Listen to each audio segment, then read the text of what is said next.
ಶ್ರೇಷ್ಠ ದಾನ ಅನ್ನದಾನ. ಹಸುವು ಅನ್ನೋದು ಒಂಥರ ಜಗತ್ತಿನ ದೊಡ್ಡ ಕಾಯಿಲೆ. ಯಾರು ಇದರಿಂದ ಹೊರತಾಗಿಲ್ಲ. ನಾವು ಹುಟ್ಟಿದ ದಿನದಿಂದ ಸ್ಟಾರ್ಟ್ ಆದ್ರೆ ನಾವು ಸಾಯೋ ದಿನವರೆಗೂ ಓದಿರುತ್ತೆ. ಇದೊಂಥರ ಯಾರು ವಾಸಿ ಮಾಡ್ದಿರೋ ಅಂತ ಕಾಯಿಲೆ. ಇದಕ್ಕೆ ಪರಿಹಾರ ಕೂಡ ಇಲ್ಲ. ಪುರಾಣಗಳಲ್ಲಿ ಏನಂತ ಹೇಳಿದಾರಪ್ಪ ಅಂದ್ರೆ, ಹೊಟ್ಟೆ ಅಂದ್ರೆ ಒಂಥರ ಅಗ್ನಿ ಕುಂಡ ಇದ್ದಂಗೆ. ಹಂಗೆ ನಮ್ಗೆಲ್ಲ ಗೊತ್ತಿರೋ ತರ ನಮ್ಮ ಬಾಡಿ ಪಂಚಭೂತಗಳಿಂದ ಆಗಿದೆ ಅಂತ. ಅಟ್ಲೀಸ್ಟ್ ನಮ್ಮ ಬಾಡಿಗೆ ಒಂದು ದಿನದಲ್ಲಿ 1-2 ಸತಿ ಆದ್ರೂ ಊಟ ತಿನ್ನೋದು ಅಥವಾ ಫುಡ್ ಕ್ರೂಷಿಯಲ್ ಆಗಿರುತ್ತೆ, ತುಂಬಾ ಇಂಪಾರ್ಟೆಂಟ್ ಇರುತ್ತೆ. ನಾವೇನಾದ್ರೂ ಆ ಹಸುವನ್ನ ನೀಗಿಸಿಲ್ಲ ಅಂದ್ರೆ ನಾವು ನಿಜವಾಗ್ಲೂ ಎದ್ದು ನಡೆಯಕ್ ಕೂಡ ಆಗೋದಿಲ್ಲ.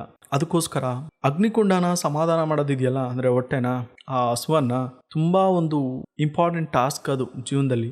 ಈ ಕಾರ್ಯ ಏನಿದೆ, ಹೊಟ್ಟೆ ತುಂಬಿಸುವಂತ ಕಾರ್ಯ ಅಂದ್ರೆ ಹಸುವನ್ನ ನೀಗಿಸುವಂತ ಕಾರ್ಯ ಏನಿದೆ, ಇದು ಯಾವುದಕ್ಕೆ ಸಮ ಅಂದ್ರೆ ಹಲವಾರು ಯಜ್ಞಗಳನ್ನ ಮಾಡಿರುವಷ್ಟು ಸಮ ಇರುತ್ತೆ ಅಂತ ಹೇಳ್ತಾರೆ ಪುರಾಣಗಳಲ್ಲಿ. ಕೃಷ್ಣ ಕೂಡ ಭಗವದ್ಗೀತೆಯಲ್ಲಿ ಇದನ್ನೇ ಹೇಳಿರೋದು. ಪ್ರತಿಯೊಬ್ಬ ಚರಾಚರ ಜೀವಿಗೂ ಅನ್ನ ಅನ್ನೋದು ಅಷ್ಟು ಇಂಪಾರ್ಟೆಂಟ್ ಅಂತ ಕೃಷ್ಣ ಭಗವದ್ಗೀತೆಯಲ್ಲಿ ಹೇಳಿದ್ದಾರೆ. ಅನ್ನಕ್ಕಾಗಿನೇ ಎಲ್ಲ ಕಷ್ಟಪಡ್ತಾ ಇರೋದು. ಅಂದ್ರೆ ಹಸುವನ್ನ ನೀಗಿಸೋಕೆ ಎಲ್ಲಾ ಪ್ರಾಣಿಗಳು ಅಥವಾ ಎಲ್ಲಾ ಜೀವಿಗಳು ತಮ್ಮ ಹೋರಾಟವನ್ನು ಮಾಡ್ತಾ ಇರುತ್ತೆ. ಹಸುವನ್ನ ನೀಗಿಸುವಂತ ಕೆಲಸ ಇದೆಯಲ್ಲ, ಅದೊಂಥರ ತುಂಬಾ ಪವಿತ್ರವಾದ ಕೆಲಸ ಅಂತ ಹೇಳ್ತಾರೆ. ಅದನ್ನ ನಾವು ಪುಣ್ಯ ಅಂತ ಕರಿತೀವಿ.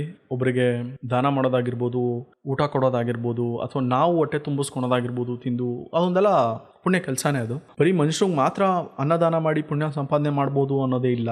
ಪ್ರಾಣಿಗಳಿಗೆ, ಪಕ್ಷಿಗಳಿಗೆ, ಅದ್ಯಾಕೆ ಗಿಡ ಮರಗಳಿಗೂ ನಾವು ಒಂದು ಅದರ ಹಸಿವನ್ನ ನೀಗಿಸ್ಬೇಕಾಗುತ್ತೆ. ಅನ್ನ ಅಂದ್ರೆ ಅನ್ನನೇ ಹಾಕ್ಬೇಕಾಗುತ್ತೆ ಅಂತ ಇಲ್ಲ. ಕೆಲವು ಸತಿ ಏನಾಗುತ್ತೆ ಅಂದ್ರೆ ಪ್ರಾಣಿಗಳು ಅನ್ನ ತಿನ್ಬೋದು, ಆದ್ರೆ ಗಿಡ ಮರಗಳು ಅದಕ್ಕೆ ಹಸಿವಿಗೆ ಏನ್ ಬೇಕು ಅದನ್ನ ತೀರಿಸ್ಬೇಕಾಗಿರುತ್ತೆ. ಇದನ್ನ ತುಂಬಾ ಒಂದು ಪುಣ್ಯ ಕಾರ್ಯ ಅಂತ ಹೇಳ್ತಾರೆ. ಆ ಒಂದು ಪುಣ್ಯ ಕಾರ್ಯನ ಯಾರು ಮಾಡ್ತಾ ಇದ್ದಾರೆ ಅಂದ್ರೆ ಅಕ್ಷಯ ಪಾತ್ರ ಫೌಂಡೇಶನ್ 2000 ಇಸ್ವಿಯಿಂದ ಮಾಡ್ತಿದೆ. ಇದರ ಹೆಡ್ ಕ್ವಾರ್ಟರ್ ಬಂದು ಬೆಂಗಳೂರಲ್ಲೇ ಇದೆ. ಅಕ್ಷಯ ಪಾತ್ರ ಫೌಂಡೇಶನ್ ಅನ್ನೋದು ಒಂದು ನಾನ್ ಪ್ರಾಫಿಟ್ ಆರ್ಗನೈಸೇಷನ್. ಅದ್ರ ಬಗ್ಗೆನೇ ನಾವು ಈ ವಿಡಿಯೋದಲ್ಲಿ ಮಾತಾಡ್ತಾ ಇರೋದು. ಅದೇ ಟಾಪಿಕ್ ನಮ್ಮ ಒಂದು ಫಸ್ಟ್ ಚಾಪ್ಟರ್ ಅಲ್ಲಿ ಇರೋದು. ಇವರು ಸ್ಕೂಲ್ ಲಂಚ್ ಪ್ರೋಗ್ರಾಮ್ ಇರುತ್ತಲ್ಲ, ಮಧ್ಯಾಹ್ನದ ಹೊತ್ತು ಬಿಸಿ ಊಟ ಕೊಡುವಂಥದ್ದು, ಈ ಒಂದು ಪ್ರೋಗ್ರಾಮ್ನ ಹಮ್ಕೊಂತಾರೆ. ಇವರ ಮೇನ್ ಇಂಟೆನ್ಷನ್ ಬಂದು ಹಸ್ಕೊಂಡು ಕ್ಲಾಸ್ ರೂಮಲ್ಲಿ ಯಾರು ಕುತ್ಕೋಬಾರ್ದು ಅನ್ನೋದು. ಅದಕ್ಕೋಸ್ಕರ ಏನು ಮಾಡ್ತಾರೆ, ಮಿಡ್ ಡೇ ಮೀಲ್ ಸ್ಕೀಮ್ ಅಂತ ತರ್ತಾರೆ. ಮಿಡ್ ಡೇ ಮೀಲ್ ಅಂದ್ರೆ ಬಿಸಿ ಊಟ, ಮಧ್ಯಾಹ್ನದ ಬಿಸಿ ಊಟ ಕೊಡುವಂಥದ್ದು ಸ್ಕೂಲ್ಗಳಿಗೆ. ಸಾವಿರಾರು ಜನ ಡೋನರ್ಸು ಅದಕ್ಕೆ ಸಹಾಯ ಮಾಡ್ತಾರೆ, ವಿಶ್ ಮಾಡ್ತಾರೆ. ಎಲ್ಲಿವರೆಗೆ ವಿಶ್ ಮಾಡಿದ್ದಾರೆ ಅಂದ್ರೆ 1500 ಮಕ್ಕಳಿಂದ ಇದು 2000ನೇ ಇಸ್ವಿಲಿ ಸ್ಟಾರ್ಟ್ ಆಗುತ್ತೆ. ಇವತ್ತು 1.8 ಮಿಲಿಯನ್ ಚಿಲ್ಡ್ರನ್ಸ್ ಹಸುವನ್ನ ಇದು ನೀಗಿಸ್ತಾ ಇದೆ. ಇವತ್ತು ಅಕ್ಷಯ ಪಾತ್ರ ಅನ್ನೋದು ವರ್ಲ್ಡ್ ಅಲ್ಲೇ number 1 non profit organisation mid day meal programme ಅಲ್ಲಿ ಸ್ಕೂಲ್ಗಳಿಗೆ ಊಟ ಕಳಿಸೋದ್ರಲ್ಲಿ. ಸೊ ಅಷ್ಟು ದೊಡ್ಡದಾಗಿ ಬೆಳೆದಿದೆ. 19,000 ಸ್ಕೂಲ್ಗಳಿಗೆ ಪ್ರತಿನಿತ್ಯ ಸೋಮವಾರದಿಂದ ಶನಿವಾರ ತನಕ ಊಟ ಕಳಿಸುತ್ತೆ. 1.8 ಮಿಲಿಯನ್ ಚಿಲ್ಡ್ರನ್ಸ್ ಇಂಡಿಯಾದಲ್ಲಿ ಇದನ್ನ ಲಾಭ ಪಡಿತಾ ಇದ್ದಾರೆ ಅಂತ ಒಳ್ಳೆ ಒಂದು ಫೌಂಡೇಶನ್. ಹಸುವನ್ನ ನೀಗಿಸೋದು ಅನ್ನೋದಿದೆಯಲ್ಲ, ನಾನು ಈಗ ತಾನೇ ಅದ್ರ ಬಗ್ಗೆ ಹೇಳಿದೆ. ಯಜ್ಞ ಕುಂಡ, ಅದು ಹೋಮಗಳನ್ನ ಮಾಡೋದಷ್ಟು ಪುಣ್ಯ ಬರುತ್ತೆ. ಇದನ್ನ ಬಾಯಲ್ಲಿ ಡಿಸ್ಕ್ರೈಬ್ ಮಾಡಕ್ ಆಗೋದಿಲ್ಲ, ಆ ತರ ಇದೆ. ಸೊ ಎಸ್, ಹೌದು, ಇವತ್ತು ನಾವು ಯಾವ ಟಾಪಿಕ್ ಮಾತಾಡ್ತಾ ಇದೀವಿ ಅಂತ ನಿಮ್ಗೆ ಗೊತ್ತಾಗಿರ್ಬೋದು. ಅದೇ ಟಾಪಿಕ್ ನಾನ್ ಪ್ರಾಫಿಟ್ ಆರ್ಗನೈಸೇಷನ್ ಅನ್ನೋದು. Welcome to the new series of chapter 1 accountancy non profit organisation. ಈ ಒಂದು ಸೀರೀಸ್ ಅಲ್ಲಿ ನಾವು ಮೀನಿಂಗ್ ಮತ್ತೆ characteristic of non profit organisation ಬಗ್ಗೆ ಕಲ್ತ್ಕೋತಾ ಇದೀವಿ. ಶುರು ಮಾಡೋಣ ಹಾಗಾದ್ರೆ. Starting with meaning. Non profit organisation ಅನ್ನೋದು ಒಂದು ಆರ್ಗನೈಸೇಷನ್ ಸೊಸೈಟಿ ವೆಲ್ಫೇರ್ಗೋಸ್ಕರ, ವೆಲ್ಫೇರ್ ಅಂದ್ರೆ ಸೊಸೈಟಿ ಒಳಿತಿಗೋಸ್ಕರ ಮಾಡುವಂತ ಒಂದು ಕೆಲಸಗಳನ್ನ ಮಾಡ್ಕೊಂಡ್ಬರುತ್ತೆ. ವಿತೌಟ್ ಪ್ರಾಫಿಟ್ ಅಥವಾ ಪ್ರಾಫಿಟ್ ಮಾಡಬೇಕು ಅನ್ನೋ ಇಂಟೆನ್ಷನ್ ಇಲ್ದಿರ ಸರ್ವಿಸ್ ಕೊಡ್ತಾ ಇರುತ್ತೆ. ಕೆಲವು ಸತಿ ಏನಾಗುತ್ತೆ ಅಂದ್ರೆ ಮೆಂಬರ್ಸ್ಗಳಿಗೆ ಮಾತ್ರ ಕೊಡ್ತಾ ಇರುತ್ತೆ. ಇನ್ನು ಕೆಲವು ಸತಿ ಪಬ್ಲಿಕ್ಗೆ, ಈಗ ಎಕ್ಸಾಂಪಲ್ ಕೊಟ್ಟನೆಲ್ಲ ನಾನು, ಮಿಡ್ ಡೇ ಮೀಲ್ ಪ್ರೋಗ್ರಾಮ್ದು ಪಬ್ಲಿಕ್ಗೆ ತಾನೇ ಅವರೆಲ್ಲ ಮಕ್ಕಳು. ಸೊ ಮುಂದಿನ ಪ್ರಜೆಗಳವರು, ಅವ್ರಿಗೋಸ್ಕರ ತುಂಬಾ ಕಷ್ಟಪಟ್ಟು ಮಾಡ್ತಿದ್ದಾರೆ ಕೆಲಸನ. ಅವರೊಬ್ರು ಕಡೆಯಿಂದನೇ ಸಾಧ್ಯ ಆಗ್ತಾ ಇಲ್ಲ, ಎಷ್ಟೋ ಜನಗಳು ಅದಕ್ಕೆ ಸಪೋರ್ಟ್ ಮಾಡ್ತಿದ್ದಾರೆ. ಸೊ ಅದರಿಂದ ಸಾಧ್ಯ ಆಗ್ತಿದೆ. ಇಷ್ಟೆಲ್ಲ ಖರ್ಚು ಮಾಡ್ಕೊಂಡು ಏನಕ್ಕೆ ಮಾಡ್ತಿದ್ದಾರೆ, ಒಂದು ಸರ್ವಿಸ್ ಕೊಡ್ತಿದ್ದಾರೆ ಸೊಸೈಟಿಗೆ without having intention of profit. So ಅವರ ಒಂದು ಇಂಟೆನ್ಷನ್ ಪ್ರಾಫಿಟ್ ಮಾಡೋದ್ರ ಮೇಲಿಲ್ಲ. ಅವರ ಒಂದು ಇಂಟೆನ್ಷನ್ ಇರೋದೇನು, ಸರ್ವಿಸ್ ಕೊಡೋದು, ಒಂದು ಸಮಾಜಕ್ಕೆ ಒಳ್ಳೇದು ಮಾಡುವಂಥದ್ದು. ಸೊ ಇದನ್ನೇ ನಾನ್ ಪ್ರಾಫಿಟ್ ಆರ್ಗನೈಸೇಷನ್ ಅಂತ ಕರೀತಾರೆ. ಎಕ್ಸಾಂಪಲ್ ಕೇಳ್ತಾ ಸುಮಾರು ಎಕ್ಸಾಂಪಲ್ಗಳು ಹೇಳ್ಬೋದು. ಚಾರಿಟಬಲ್ ಇನ್ಸ್ಟಿಟ್ಯೂಷನ್ಸ್ಗಳಿದೆ ಎಷ್ಟೊಂದು, ಧರ್ಮಾಸ್ಪತ್ರೆಗಳು ಹೇಳ್ಬೋದು, ಚಾರಿಟಬಲ್ ಎಲ್ಲ ಒಂದು ಚಾರಿಟಬಲ್ ಇನ್ಸ್ಟಿಟ್ಯೂಷನ್ಸ್ಗಳು, ಕ್ಲಬ್ಸ್ಗಳು, ಕೆಲವು ಕ್ಲಬ್ಸ್ಗಳು, ಸ್ಪೋರ್ಟ್ಸ್ ಕ್ಲಬ್ಸ್ಗಳಿದೆ, ಗೌರ್ಮೆಂಟ್ ಹಾಸ್ಪಿಟಲ್ಸ್ ಇದೆ, ಗೌರ್ಮೆಂಟ್ ಸ್ಕೂಲ್ಸ್ ಇದೆ, ಪಬ್ಲಿಕ್ ಲೈಬ್ರರಿ ಇದೆ, ರಿಲಿಜಿಯಸ್ ಆರ್ಗನೈಸೇಷನ್, ದೇವಸ್ಥಾನಗಳು ಎಷ್ಟೊಂದು, ವೆಲ್ಫೇರ್ ಸೊಸೈಟೀಸ್, ಈ ಥರ ಸುಮಾರಿದೆ.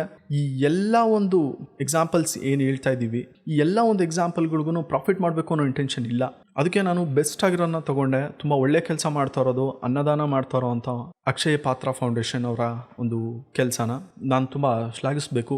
ತುಂಬ ಒಂದು ಊಟ ಕೂಡ ತುಂಬ ಚೆನ್ನಾಗಿರುತ್ತೆ. ನೀವು ಯಾವತ್ತೂ ಟೇಸ್ಟ್ ಮಾಡಿಲ್ಲ ಅಂದರೆ ಮಾಡಿ ಟೇಸ್ಟ್ ಮಾಡಿರೋರು ಮಾತ್ರ ಹೇಳ್ತಾರೆ ಆಸಮ್ ಅದು. Moving on to the characteristic ಅಥವಾ ಫೀಚರ್ಸ್ ಅಂತ ಏನು ಹೇಳ್ತೀವಿ ಅದ್ರ ಬಗ್ಗೆ ಹೋಗೋದಾದರೆ, ನಾನ್ ಪ್ರಾಫಿಟ್ ಆರ್ಗನೈಸೇಷನ್ ಏನೇನು ಫೀಚರ್ಸು, ಗುಣಗಳೇನು, ಗುಣ ಅಂದರೆ ಒಬ್ಬನ ಹೆಂಗೆ ಡಿಸ್ಕ್ರೈಬ್ ಮಾಡ್ತೀರಾ ಅದನ್ನ ಗುಣ ಅಂತ ಹೇಳ್ತಾರೆ.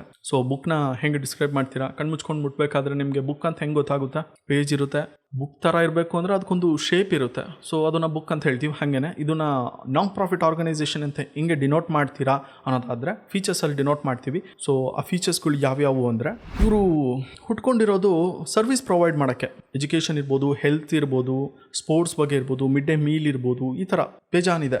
ನೆಕ್ಸ್ಟ್ ಕ್ಯಾರೆಕ್ಟರಿಸ್ಟಿಕ್, ಅವರ ಒಂದು ಆರ್ಗನೈಸೇಷನ್ಗಳು ಬಂದು ಚಾರಿಟಬಲ್ ಟ್ರಸ್ಟ್ಗಳಾಗಿರ್ಬೋದು, ಸೊಸೈಟಿಗಳಾಗಿರುತ್ತೆ. ಲೈಕ್ ಅಕ್ಷಯ ಪಾತ್ರ ಫೌಂಡೇಶನ್ ಅನ್ನೋ ಒಂದು ಬೆಸ್ಟ್ ಎಕ್ಸಾಂಪಲ್, ಇದಕ್ಕಿಂತ ಬೆಸ್ಟ್ ಎಕ್ಸಾಂಪಲ್ ಬೇರೆ ಯಾವುದೂ ಇಲ್ಲ.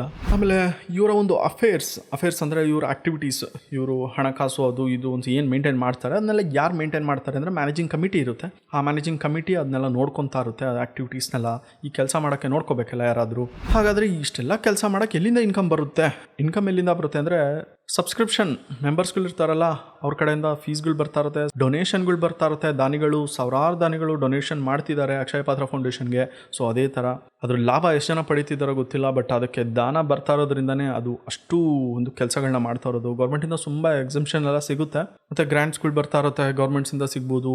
ಇನ್ವೆಸ್ಟ್ಮೆಂಟ್ ಮಾಡ್ತಾರೆ, ಬಂದಿರೋ ಅಂಥ ಇನ್ಕಮ್ಗಳನ್ನ ಕೋಟ್ಯಾಂತರ ರೂಪಾಯಿ ಬರ್ತಾ ಇರುತ್ತೆ, ಅದನ್ನೆಲ್ಲ ತೊಗೊಂಡೋಗಿ ಇನ್ವೆಸ್ಟ್ ಮಾಡ್ತಾರೆ, ಅದರಿಂದ ಇನ್ಕಮ್ ಜನರೇಟ್ ಆಗುತ್ತೆ. ಸೊ ಈ ಥರ ಒಂದು ಆರ್ಗನೈಸೇಷನ್ ರನ್ ಆಗುತ್ತೆ, ನಾನ್ ಪ್ರಾಫಿಟ್ ಆರ್ಗನೈಸೇಷನ್. ಇವರ ಒಂದು ಇಂಟೆನ್ಷನ್ ಬಂದು ಪ್ರಾಫಿಟ್ ಮಾಡಬೇಕು ಅಂತಿರಲ್ಲ, ಒಂದು ಸೊಸೈಟಿಗೆ ವೆಲ್ಫೇರ್ ಮಾಡಬೇಕು ಅಥವಾ ಒಂದು ಸೊಸೈಟಿಗೆ ಒಳ್ಳೇದು ಮಾಡಬೇಕು ಅನ್ನೋ ಒಂದು ಇಂಟೆನ್ಷನಿಂದ ಬಂದಿರುತ್ತೆ. ಏನಾದರೂ ಇರ್ಬೋದು. ಬೆಸ್ಟ್ ಎಕ್ಸಾಂಪಲ್ ನಾನು ಕೊಟ್ಬಿಟ್ಟಿದ್ದೀನಿ ಆಗಲೇ, ಅಕ್ಷಯ ಪಾತ್ರ ಫೌಂಡೇಶನ್ ಅನ್ನೋದು. ಇದಕ್ಕಿಂತ ಬೆಸ್ಟ್ ಇಲ್ಲ ಅನಿಸ್ತು ನನಗೆ. ಸೊ ಅದಕ್ಕೋಸ್ಕರ ನಾನು ಅಕ್ಷಯ ಪಾತ್ರ ಫೌಂಡೇಶನ್ನ ತೊಗೊಂಡೆ.